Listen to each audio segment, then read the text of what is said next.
Hello,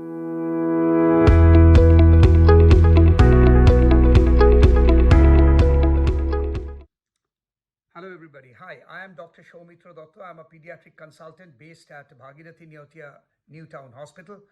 And with the second wave of the corona sort of devastating the world and especially India, and more kids getting affected, I think it's necessary to discuss certain guidelines for the treatment of children with COVID.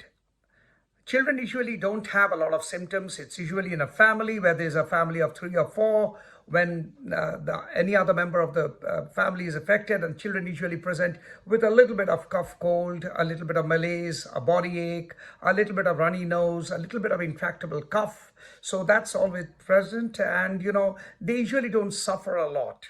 And but in about 1% of kids, they might get affected in a severe way. And the time that you need to be really worried about, or in other words, the danger signs are if there's an uncontrolled cough, is that there's hectic temperature which persists for about 4 or 5 days, breathlessness, difficulty in breathing, the child grunting, that's the way the child is breathing very fast, becoming bluish along the lips or the hands, feet. The circulation seems not well. The child has lethargy, is drowsy, becoming confused, and complaining of abdominal pain, vomiting. All these things in a little one with COVID warrants an immediate attention by a doctor. And this is the time when you really need to see a specialist. Now, what are the things that you really need to know about COVID in children?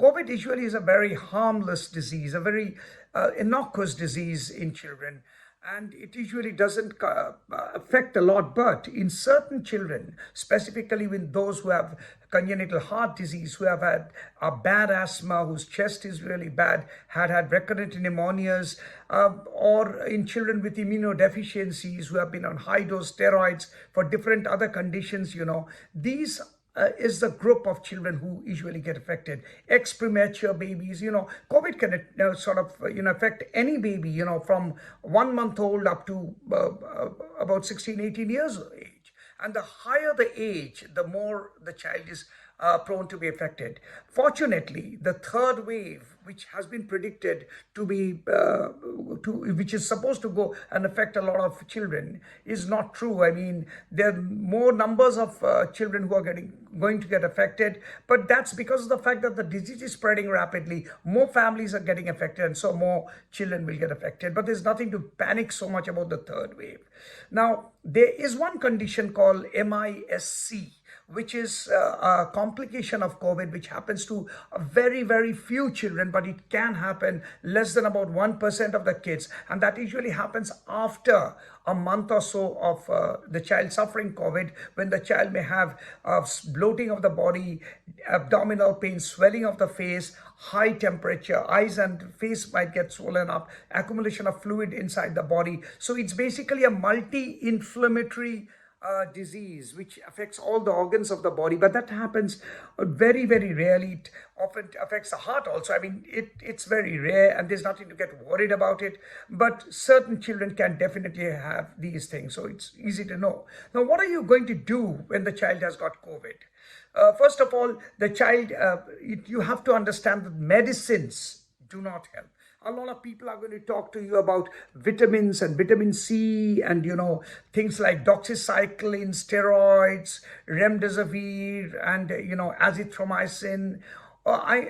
Nothing really, ivermectin, nothing really works with COVID, and there's no proven evidence. And whatever I'm saying is basically a summary of the recommendations of the UNICEF, Indian Academy of Pediatrics, the Ministry of Health and Family Welfare, as well as studies from All India Institute of Medical Sciences. So basically, what is very important is to keep the child at home. So home quarantine for the whole family if possible. And the child, if it's more than a 2-year-old, the child may wear a mask. It's better to wear a medical mask. A medical mask means an N95 mask or its substitute, which is equally effective, and it has to cover the nose as well as the mouth. That is very important. And there should be sufficient distancing, possibly a meter distance if possible, but keep the child at home. If there are other members of the family who are COVID, then you can stay together. If the mother is positive and the child is also positive, the child is to stay with the mother. Yeah, and mother can breastfeed the child. That's one very important point. No way breastfeeding should be stopped, whether the baby is positive or the mother is positive. If the mother is positive but the child is negative, then if the mother is not very unwell, then the baby can stay with the mom. If there is a carer to look after the baby and the baby being negative but the mother is positive, then that carer can take look after the child. But we have to understand that if the mother breastfeeds the baby or handles the baby and the mother is positive, it's better to wear a double mask, use sanitizers, wash the hands frequently, wash the breast, make sure that the child has a regular soap bath. Soap bath ventilation is very important. By ventilation, I mean open the doors and windows and make sure that the air circulates in the room. If it's very hot, you can use the AC. But remember, the room has to be kept clean. That is very important. Paracetamol should be given to the child every 4 to 6 hours. There is no role of antibiotics. Yes, you can give a vitamin if you want to. If you can measure the saturations of a baby, it's difficult because of the fact that babies have specific saturation monitors. If you can have it, then well, you can use it. Otherwise, for a bigger child, you can use a normal saturation twice a day. But remember, if the child has any of the danger signs that I've told you, or if the saturations drop less than 94%, then you need to rush to the hospital. The standard precautions of, wearing mask appropriately, avoiding public places, gatherings, group play is very important. One very important thing is not to disseminate false information over the net. Social media is a place which is full of false evidence, false information, and that needs to be dissipated. That does not need to be dissipated, I'm sorry. And so you have to make sure that you encourage people. The nutrition should be appropriate. You should have, the child should have a proper, rich protein diet. That's very important.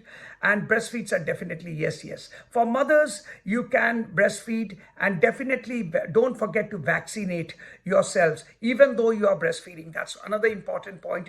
Remember, you must vaccinate yourself and the child at the earliest opportunity. The vaccines for the children are not yet available, but they should be there in about a few months from now. There's a lot of research going on all over the world and also in India, and I'm pretty sure we'll be able to come up with a vaccine for the child as soon as possible, maybe within a few months.